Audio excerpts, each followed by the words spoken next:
جمیل صاحب کو سمجھائیں اللہ کا واسطہ.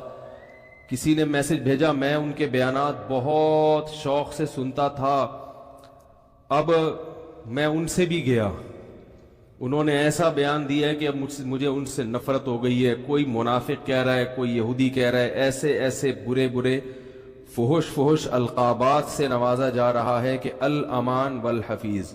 تو میری کوئی اوقات نہیں ہے کہ میں وکیل بن کے کسی کی حمایت یا مخالفت کروں، میں کوئی اتنا بڑا آدمی نہیں ہوں، یہ تو بڑے علماء کا کام ہے.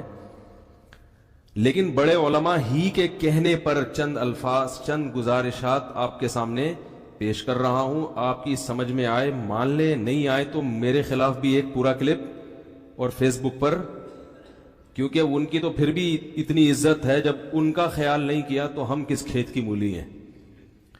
مجھے کسی نے آج کہا کہ آپ بھی کچھ بات کریں. میں نے کہا جتنی توپوں کا رخ ان کی طرف ہے نا، اس سے 4 گنا زیادہ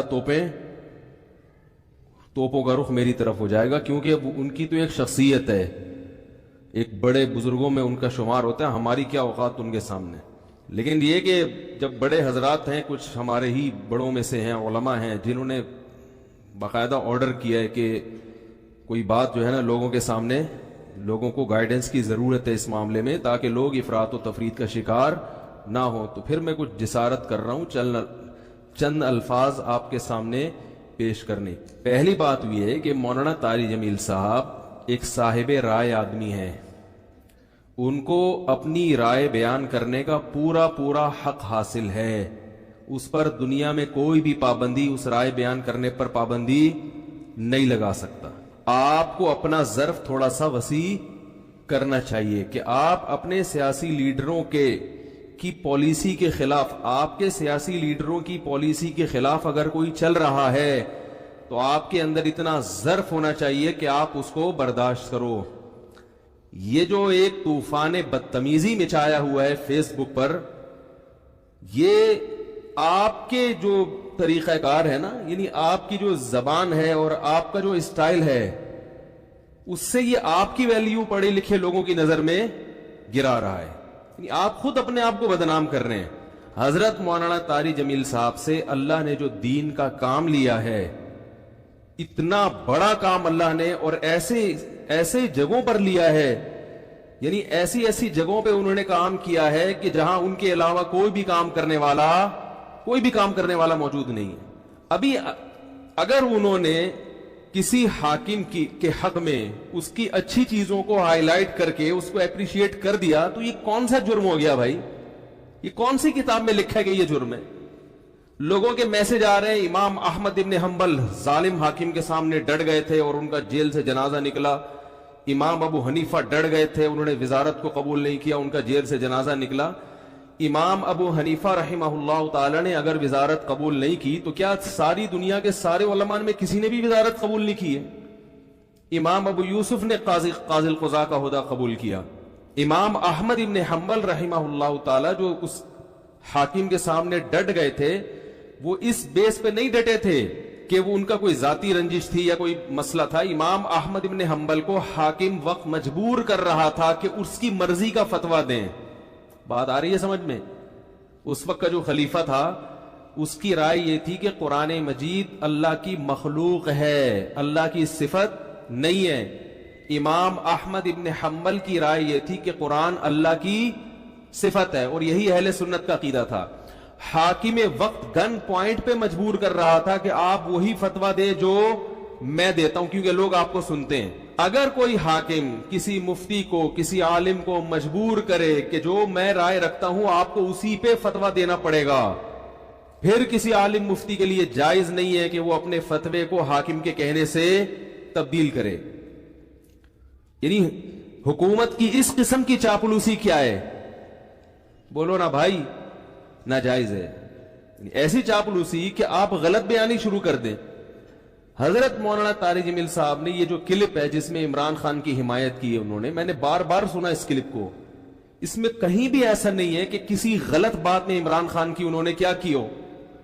لوگ کہہ رہے ہیں کہ عمران خان کی ابھی اسمبلی نے شراب کا بل پاس نہیں کیا تو مولانا نے اس کی مخالفت کیوں نہیں کی؟ تو مولانا حمایت بھی تو نہیں کی نا. نہیں یاری میرا خیال ہے واسم، اگر مولانا اس کی حمایت کرتے کہ عمران خان اتنا اچھا آدمی، دیکھو اس کی اسمبلی میں شراب پر بل پیش ہوا اور وہ پاس نہیں ہوا. کتنا اچھا آدمی ہے, ماشاءاللہ ماشاءاللہ, بہت زبردست کام ہو گیا.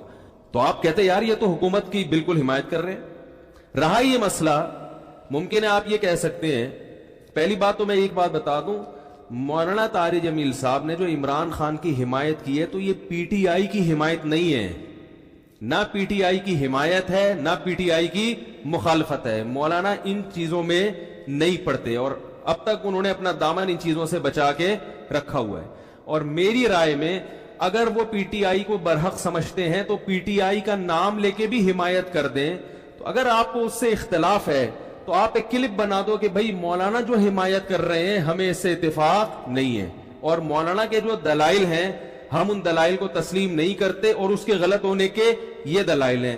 بات ختم ہو جائے گی. نہیں یاری میرا خیال ہے بات بھائی, اگر وہ پی ٹی آئی کی صراحتاً حمایت کریں نا مولانا طارق جمیل صاحب, ان کا حق ہے, حمایت کر سکتے ہیں, وہ عالم دین ہے, ان کی ایک سوچ ہے, ان کا ایک تجربہ ہے, ان کا ایک, اور حکمرانوں کے ساتھ اٹھے بیٹھے ہیں وہ. میں اور آپ اتنا قریب نہیں ہے جتنا قریب وہ رہے ہیں, تو ان کو زیادہ پتا ہوگا, ہم اور آپ کو زیادہ نہیں پتا. وہ ایک رائے رکھتے ہیں. اگر وہ صراحتاً بھی کہہ دیتے کہ پی ٹی آئی کو ووٹ دو, میں یہ سمجھتا ہوں کہ پی ٹی آئی بہتر ہے, اگر آپ مسلم لیگ کے ہیں تو آپ ایک کلپ بنا دیں کہ مولانا کی رائے سے ہم اتفاق, بولو بھائی, نہیں کرتے. مولانا نے جو یہ دلائل دیے, ہم یہ دلائل پر ہمیں اعتراضات ہیں اور یہ اعتراضات ہیں, بات ختم ہو جاتی. منافق اور حکومت کا پٹھو, مجھے تو وہ الفاظ کہتے ہوئے شرم آ رہی ہے. یہ کون سا طریقہ ہے بھائی؟ رائے کی آزادی کا ہر ایک کو حق حاصل ہے. تو میں کہتا ہوں اگر وہ صراحتاً بھی حمایت کر دیتے, آپ ان کی مخالفت پر ایک کلپ جاری کر دیتے کہ ہم ان سے اتفاق نہیں کرتے, ختم ہو جاتی بات. جبکہ انہوں نے پی ٹی آئی کی حمایت نہیں کی ہے, انہوں نے عمران خان کی اگر حمایت کی ہے تو اس لیے نہیں کہ وہ پی ٹی آئی کا سربراہ ہے, اس لیے کہ وہ ملک کا سربراہ ہے. بات آ رہی ہے سمجھ میں؟ ملک کا سربراہ کوئی بھی ہو, اسلام اس بارے میں ہمیں ہدایات دیتا ہے کہ ملک کے سربراہ سے لڑ کے, اس کی گالی گلوچ کر کے, اس کی مخالفت کر کے آپ اس سے کام نہیں نکلوا سکتے. اسلام میں حکم ہے ملک کے سربراہ کی اطاعت کا, فرما برداری کا, اس کی تعظیم کا, اس کی عزت اور اس کے احترام کا. ہمارے اکابر کی تاریخ ہے یہ. امام احمد ابن حنبل کا جو حاکم وقت سے جھگڑا ہوا تھا, وہ حاکم نے زبردستی گن پوائنٹ پہ اپنی مرضی کا فتویٰ ان سے اگلوانے کا کہا تھا. یہ زیادتی ہو گئی تھی. اس کے باوجود امام احمد بن حنبل کے پاس لوگ آئے اور انہوں نے کہا کہ ہم, آپ قوم کو جمع کریں, ہم اس حاکم کی ایسی کی تیسی کر دیتے ہیں. آپ تاریخ اٹھا کے دیکھیں, امام احمد بن حنبل نے اس کام سے لوگوں کو منع کیا. تو مولانا طارق جمیل صاحب نے جو عمران خان کی حمایت کی, عمران خان جو اچھے کام کر رہا ہے مولانا کی نظر میں, مولانا نے ان اچھے کاموں میں کیا کیا ہے, لوگوں کو ترغیب دی ہے کہ اس میں عمران خان کا ساتھ دیں. اور میں بھی یہی کہتا ہوں, اور صرف عمران خان کے بارے میں نہیں کہتا. اگر نواز شریف کی حکومت ہوتی اور وہ کچھ اچھے کام کر رہا ہوتا تو میں بھی یہ کہتا کہ اس معاملے میں آپ کس کی حمایت کریں؟ نواز شریف کی حمایت کریں. زرداری بھی اگر کوئی اچھے کام کرے گا تو ہم ببانگے دہل یہ کہیں گے کہ اس کام میں آپ کس کی حمایت کریں. وہ الگ بات ہے, اس بیچارے نے, یعنی اس میں ابھی تک اختلاف ہے کہ کوئی ایسا کام کیا بھی ہے کہ جس کو اچھا کہا جا سکے کہ نہیں, اس میں اختلاف ہے. کچھ کہتے ہیں کہا ہے کیا, کچھ کہتے ہیں نہیں کیا. تو کوئی بھی کرے گا. اس سے پہلے مولانا طارق جمیل صاحب نواز شریف سے بھی ملتے رہے, مسلم لیگ کے صدر سے, اور جتنے بھی سیاسی لوگ آئے ہیں, جتنے بھی حکمران آئے ہیں, مولانا ان کے ساتھ ہمیشہ اچھا سلوک, بولو بھائی, کرتے رہے.